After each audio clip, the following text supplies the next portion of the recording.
In the Kennedy family, success wasn't an option, it was an expectation. To belong, you followed the path laid out before you, Wall Street.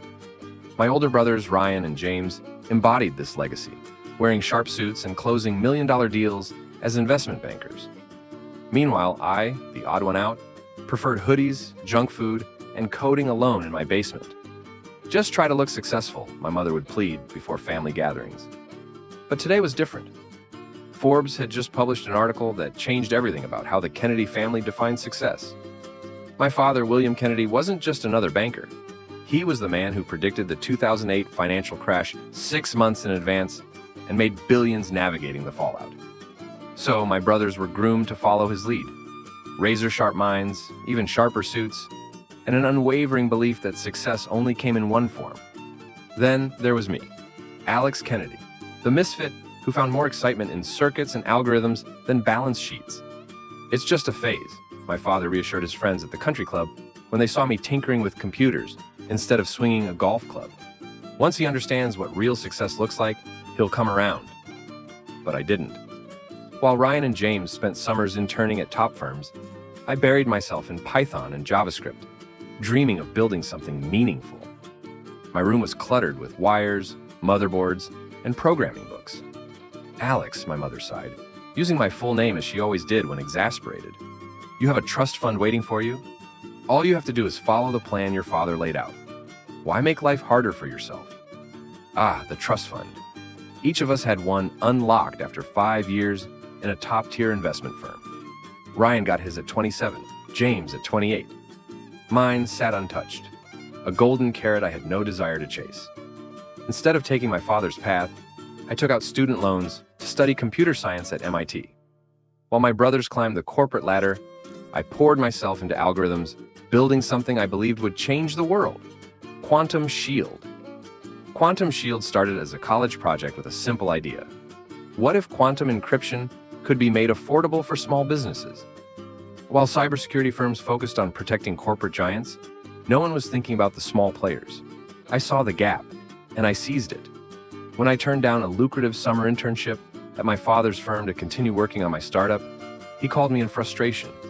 "You're throwing away your future." Kennedys belong in finance, not tech, he insisted.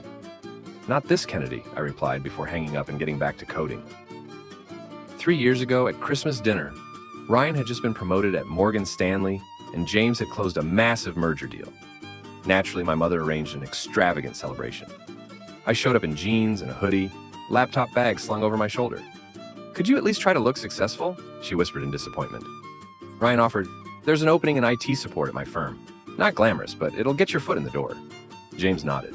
"Yeah, you should get into the real world. Coding is more of a hobby." Something inside me snapped. I stood up. "I don't need your pity job. I'm building something that will revolutionize cybersecurity."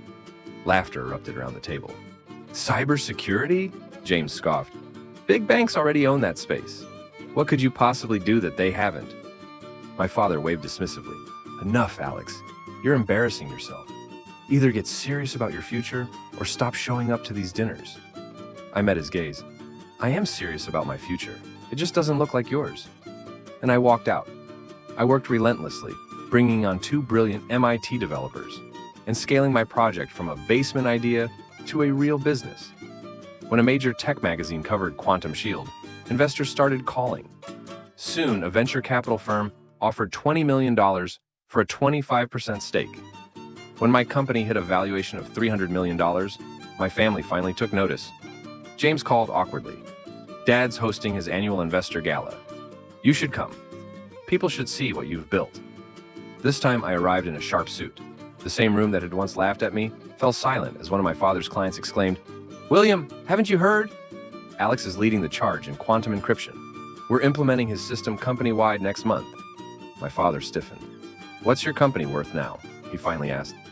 "500 million, I said, sipping champagne. My mother nearly dropped her glass. When Quantum Shield went public, its valuation soared past $500 million. This time, my father sat front row, nodding with pride. For the first time, he said, "I was wrong, Alex. And I'm sorry." I simply smiled. Success doesn't have to look like yours to be real.